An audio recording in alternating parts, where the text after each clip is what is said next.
Moisés se volvió al Señor y le dijo: «Ay, Señor, ¿por qué tratas tan mal a este pueblo? Para esto me enviaste. Desde que me presenté ante el faraón y le hablé en tu nombre, no ha hecho más que maltratar a este pueblo, que es tu pueblo, y tú no has hecho nada para librarlo». Capítulo 6. El Señor le respondió: «Ahora verás lo que voy a hacer con el faraón. Realmente, solo por mi mano poderosa va a dejar que se vayan. Solo por mi mano poderosa va a echarlos de su país». En otra ocasión, Dios habló con Moisés y le dijo: «Yo soy el Señor». Me aparecí a Abraham, a Isaac y a Jacob bajo el nombre de Dios Todopoderoso, pero no les revelé mi verdadero nombre, que es el Señor. También con ellos confirmé mi pacto para darles la tierra de Canaán, donde residieron como forasteros. He oído además el gemir de los israelitas, a quienes los egipcios han esclavizado, y he recordado mi pacto. Así que ve y diles a los israelitas: «Yo soy el Señor, y voy a quitarles de encima la opresión de los egipcios. Voy a librarlos de su esclavitud. Voy a liberarlos con gran despliegue de poder y con grandes actos de justicia. Haré de ustedes mi pueblo, y yo seré su Dios. Así sabrán que yo soy el Señor su Dios, que los libró de la opresión de los egipcios. Y los llevaré a la tierra que bajo juramento prometí darles a Abraham, Isaac y Jacob. Yo, el Señor, les daré a ustedes posesión de ella». Moisés les dio a conocer esto a los israelitas, pero por su desánimo y las penurias de su esclavitud, ellos no le hicieron caso. Entonces el Señor habló con Moisés y le dijo: «Ve y habla con el faraón, el rey de Egipto. Dile que deje salir de su país a los israelitas». Pero Moisés se enfrentó al Señor y le dijo: «¿Y cómo va a hacerme caso el faraón, si ni siquiera los israelitas me creen? Además, no tengo facilidad de palabra». En otra ocasión, el Señor habló con Moisés y Aarón acerca de los israelitas y del faraón rey egipcio, y les ordenó sacar de Egipto a los israelitas. Estos fueron los jefes de las familias patriarcales: los hijos de Rubén, primogénito de Israel: Hanoc, Falú, Hezrón y Carmí. Estos fueron los clanes de Rubén. Los hijos de Simeón: Jemuel, Jamín, Ohad, Jaquín, Sohar y Saúl, hijo de la cananea. Estos fueron los clanes de Simeón.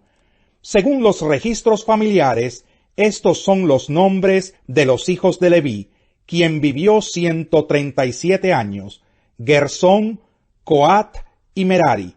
Los hijos de Gersón, según sus clanes, Libní y Simí. Los hijos de Coat, quien vivió 133 años, Amirán, Izar, Hebrón y Uziel. Los hijos de Merari, Mahli y Musí. Estos fueron los clanes de Leví según sus registros familiares. Amirán, que vivió 137 años, se casó con su tía Jocabed, la cual le dio 2 hijos, Aarón y Moisés. Los hijos de Izar, Coré, Nefeg y Sicrí. Los hijos de Uziel, Misael, Elzafán y Sitri. Aarón se casó con Elisabet, hija de Aminadab y hermana de Naasón, y ella le dio 4 hijos, Nadab, Abiú, Eleazar e Itamar. Los hijos de Coré, Asir, Elcaná y Abiasaph. Estos fueron los clanes de Coré. Eleazar, hijo de Aarón, se casó con una de las hijas de Futiel, la cual le dio un hijo, Finés. Estos fueron los jefes de los clanes levitas en orden de familias. Aarón y Moisés son los mismos a quienes el Señor mandó que sacaran de Egipto a los israelitas, ordenados en escuadrones. Son ellos quienes hablaron con el faraón, rey egipcio, en cuanto a sacar de Egipto a los israelitas. Cuando el Señor habló con Moisés en Egipto, le dijo: «Yo soy el Señor. Habla con el faraón, rey de Egipto, y comunícale todo lo que yo te diga. Pero Moisés se enfrentó al Señor y le dijo, ¿y cómo va a hacerme caso el faraón si yo no tengo facilidad de palabra? Capítulo 7. Toma en cuenta, le dijo el Señor a Moisés, que te pongo por Dios ante el faraón. Tu hermano Aarón será tu profeta. Tu obligación es decir todo lo que yo te ordene que digas.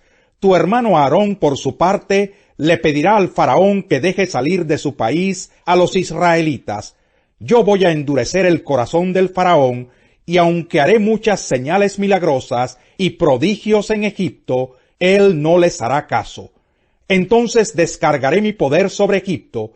Con grandes actos de justicia sacaré de allí a los escuadrones de mi pueblo, los israelitas, y cuando yo despliegue mi poder contra Egipto y saque de allí a los israelitas, sabrán los egipcios que yo soy el Señor. Moisés y Aarón cumplieron al pie de la letra las órdenes del Señor. Cuando hablaron con el faraón, Moisés tenía 80 años y Aarón 83. El Señor les dijo a Moisés y a Aarón, cuando el faraón les pida que hagan un milagro, le dirás a Aarón que tome la vara y la arroje al suelo ante el faraón. Así la vara se convertirá en serpiente. Moisés y Aarón fueron a ver al faraón y cumplieron las órdenes del Señor. Aarón arrojó su vara al suelo ante el faraón y sus funcionarios, y la vara se convirtió en serpiente. Pero el faraón llamó a los sabios y hechiceros, y mediante sus artes secretas también los magos egipcios hicieron lo mismo. Cada uno de ellos arrojó su vara al suelo, y cada vara se convirtió en una serpiente. Sin embargo, la vara de Aarón se tragó las varas de todos ellos. A pesar de esto, y tal como lo había advertido el Señor, el faraón endureció su corazón y no les hizo caso. El Señor le dijo a Moisés, el corazón del faraón se ha obstinado y se niega a dejar salir al pueblo. Anda a verlo por la mañana cuando salga a bañarse. Espéralo a orillas del río Nilo y sal luego a su encuentro. No dejes de llevar la vara que se convirtió en serpiente. Dile allí, el Señor y Dios de los hebreos me ha enviado a decirte, deja ir a mi pueblo para que me rinda culto en el desierto. Como no has querido obedecer, el Señor dice, ahora vas a saber que yo soy el Señor. Con esta vara que llevo en la mano voy a golpear las aguas del Nilo, y el río se convertirá en sangre.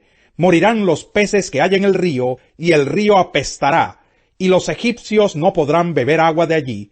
Dijo también el Señor a Moisés, dile a Aarón que tome su vara y extienda el brazo sobre las aguas de Egipto, para que se conviertan en sangre sus arroyos y canales, y sus lagunas y depósitos de agua.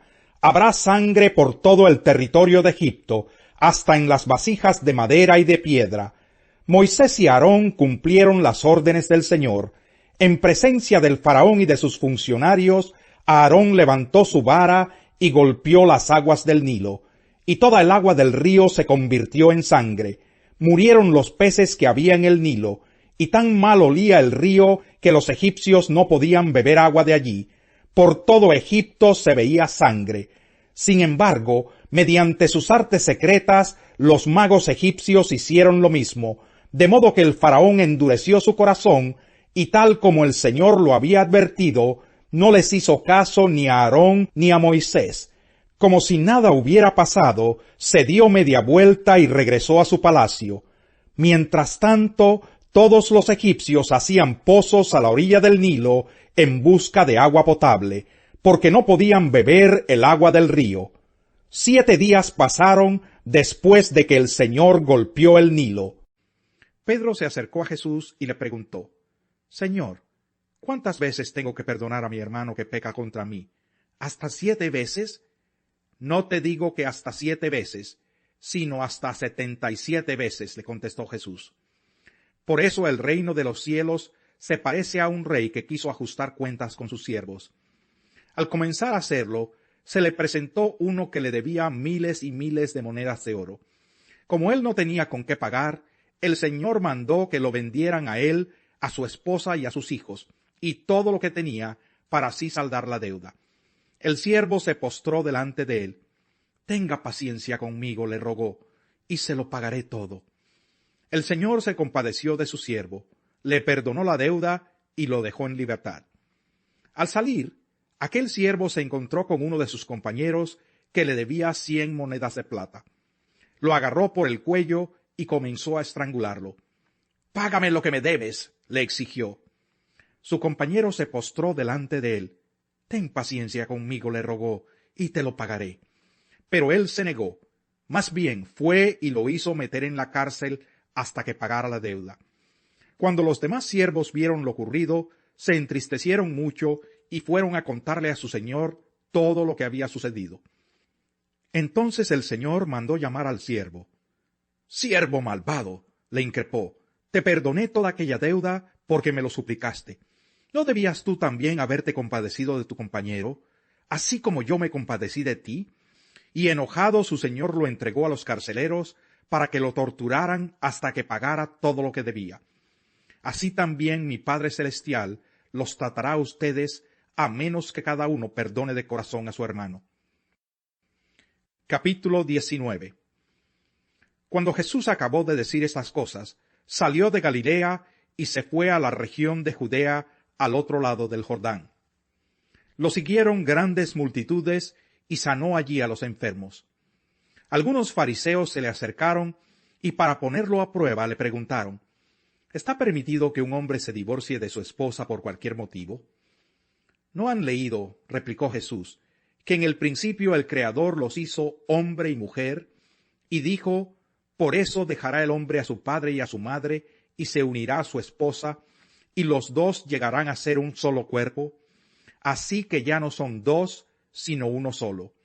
Por tanto, lo que Dios ha unido, que no lo separe el hombre. Le replicaron: ¿por qué entonces mandó Moisés que un hombre le diera a su esposa un certificado de divorcio y la despidiera? Moisés les permitió divorciarse de su esposa por lo obstinados que son, respondió Jesús. Pero no fue así desde el principio. Les digo que excepto en caso de infidelidad conyugal, el que se divorcia de su esposa y se casa con otra, comete adulterio. Si tal es la situación entre esposo y esposa, comentaron los discípulos, es mejor no casarse. No todos pueden comprender este asunto, respondió Jesús, sino sólo aquellos a quienes se les ha concedido entenderlo. Pues algunos son eunucos porque nacieron así, a otros los hicieron así los hombres, y otros se han hecho así por causa del reino de los cielos. El que pueda aceptar esto, que lo acepte. Salmo 23. El Señor es mi pastor, nada me falta. En verdes pastos me hace descansar, junto a tranquilas aguas me conduce, me infunde nuevas fuerzas, me guía por sendas de justicia, por amor a su nombre. Aun si voy por valles tenebrosos, no temo peligro alguno, porque tú estás a mi lado, tu vara de pastor me reconforta. Dispones ante mí un banquete en presencia de mis enemigos. Has ungido con perfume mi cabeza, has llenado mi copa a rebosar. La bondad y el amor me seguirán todos los días de mi vida, y en la casa del Señor habitaré para siempre. Al malvado lo atrapan sus malas obras, las cuerdas de su pecado lo aprisionan. Morirá por su falta de disciplina, perecerá por su gran insensatez.